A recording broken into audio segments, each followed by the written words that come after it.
Art harbour का ये second exhibition है। मैंने सोचा नहीं था कि इतना अच्छा होगा और बच्चों की क्रिएशन और इतनी वेरिएशन उसमें। मुझे एक और बहुत बड़ी खुशी हो रही है कि ये बच्चे इतना अच्छा काम कर रहे हैं और इनके साथ यहाँ के जो इस फॉर्म में एक्सपर्ट लोग हैं, सीनियर्स जिनका इतना नाम है कश्मीर में, वो उनकी गाइडेंस में ये कर रहे हैं और अभी भी वो उनको हर एक चीज़ पे बता रहे हैं कि ऐसे नहीं ऐसे करना है। तो ये बहुत ही ज़रूरी है और ये बच्चे बहुत खुशकिस्मत हैं कि इनको गाइड करने वाला कोई है। और मैं तो मतलब कह नहीं सकती कि इसमें कोई भी ऐसी थी जिसके बारे में मैं बोलूँ कि अच्छी नहीं थी। एक से बढ़कर एक थी। और ये जो एग्जीबिशंस हैं अभी मुझे पता नहीं इन्होंने खाली आज के लिए रखी है या बच्चों के लिए रखी है।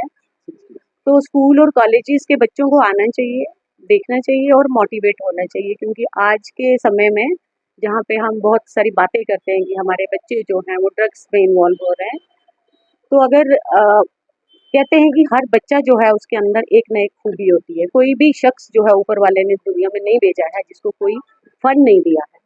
ज़रूरत होती है कि हम उसके अंदर छिपे फन को पहचानें। तो उन बच्चों के लिए जिनको लगता है कि वो पढ़ाई में अच्छे नहीं है या कुछ और नहीं कर सकते, तो आर्ट हमेशा खुली बाहें करके उनका स्वागत करता है। बिल्कुल है।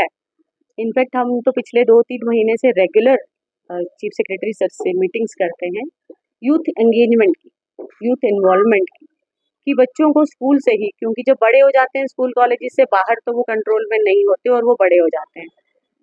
Catch them as young as they are, तो बेटर है। और स्कूल में भी बहुत सारी पॉलिसीज हैं आर्ट के साथ, लिटरेचर के साथ, कल्चर के साथ इन बच्चों को जोड़ने की कोशिश बिल्कुल चल रही है।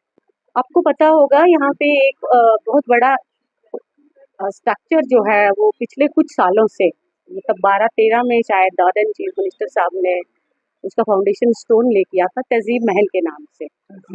फिर वो हो नहीं पाया मैच्योर। अभी जो चीफ मिनिस्टर हैं उनकी पूरी कोशिश है और हमने अभी वो प्रोजेक्ट बना के जो है मिनिस्ट्री ऑफ कल्चर में सबमिट कर दिया है और एश्योरेंस भी हमें मिली है कि वो हमें इसकी फंडिंग करेंगे। और अगर तहजीब महल बन जाएगा उसमें इस तरह की सारी सहूलियात हो जिससे बच्चों को बहुत फायदा मिलेगा और पर्टिकुलरली हमारे आर्टिस्ट को।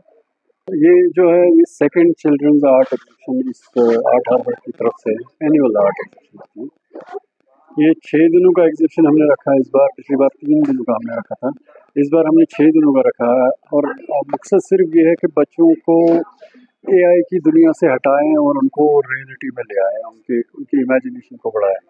तो हमारा मकसद ही वही यही है कि हम बच्चों को क्रिएटिव ज़्यादा से ज़्यादा बनाएं और वो क्रैमिंग और बाकी चीज़ें जो वो करते हैं उसकी तरफ वो कम ध्यान दें। तो यही मकसद लेके कि हम इस फील्ड में अपनी सोसाइटी में कुछ अच्छा करें, कुछ अच्छे लोग पैदा करें जो दिमाग से सोचते हैं, जो चैट जीपीटी या बाकी जो भी एआई के मॉड्यूल्स हैं उन पे कम इंहिसार करें, तो और आर्ट की तरफ आगे बढ़ जाएं। आर्ट थेरेपी तो दुनिया में मानी जाती है। ये तो ऑटिस्टिक चिल्ड्रन को भी आर्ट थेरेपी से काम लिया जाता है। अब वो ड्रग एडिक्ट्स हैं, वो अगर आर्ट की तरफ आगे बढ़ जाएंगे तो मेरा ख्याल है कि उनका जितना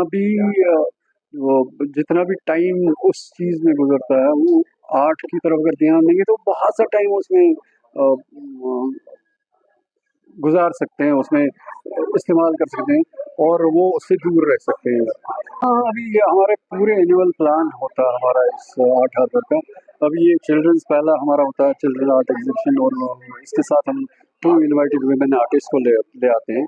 उसके बाद हमारा इंडिविजुअल आर्टिस्ट लेवल का होता है और उसके बाद हम एनुअल आर्ट एग्जीबिशन करते हैं जो जिसमें कश्मीर के माने जाने आर्टिस्ट को बुलाते हैं।